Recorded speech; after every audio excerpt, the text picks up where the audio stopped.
Yo mga idol, kumusta? Mandrake mga sports TV nga pala. Ating pag-usapan, Barangay Nibra, ginulat ang lahat. Maverick Ahmisi, trade, Ilip Norio, magre-retiro na nga ba sa upunan ng Barangay Nibra? Pero bago na nga yan, kung bago pala sa aking channel, huwag mong kalimutan mag-subscribe at click ang notification bell para like kang updated sa ating dito sa vlog natin.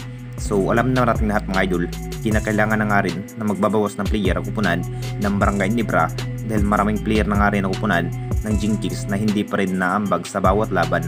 Ang plano sana ng Barangay Nibra na si Bonpoy Sumal ang gagawin free agent, pero maliit na nga rin ang kanyang value ni Bonpoy Sumal mga idol kumpara ang nasabing player na si Maverick Ahmisi. Ito na nga ba ang kinahihintay ng lahat kung matutuloy na nga ba si Maverick Ahmisi na matrade sa upunan ng Jinkies? Masasabing nasa isip pa rin ng SMC mga idol na malaking value na nga rin ito si Maverick Ahmisi. Magandang average pa rin ang kanyang nagiging performance sa upunan ng Barangay Nibra sa nagdaang season. Desisyon na nga rin ng SMC na gagawin trade asset ito si Maverick Ahmisi. Posibleng mapupunta na nga ba sa upunan ng Magnolia Chinquitemplados or TNT Tropang Liga. Maraming kupunan pa rin na may interesado kay Maverick Ahmisi mga idol. Isa na nga yan ang kupunan na Magnolia.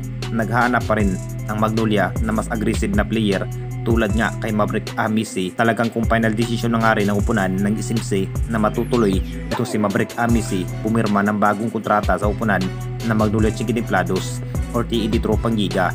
Mamada pa rin ang isang Maverick Ahmisi ng 15 points kapag mabibigyan ng mahabang playing time. At mahaba na nga rin ang kanyang stamina sa bawat laban.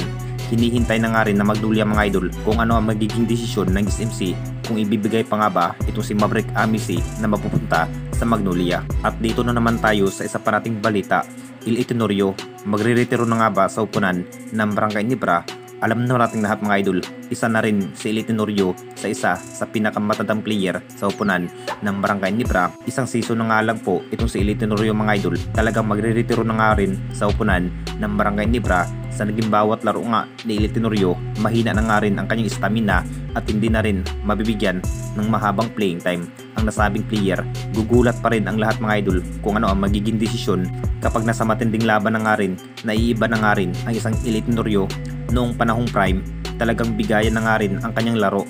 Ilang kampyonato na nga rin ang nakuha ng ating Barangay Nibra na may Il Tenorio.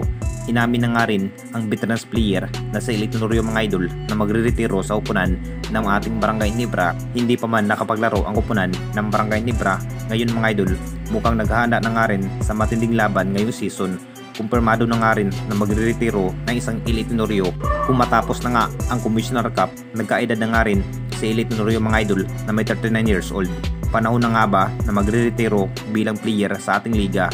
Mukhang mahina na nga rin ang kanyang bawat stamina itong si Il Tenorio mga idol at mahihirapan na nga rin si Il Tenorio mga idol makipagsabayan sa mga batang player. Anong masasabi ninyo mga idol tungkol sa ating video?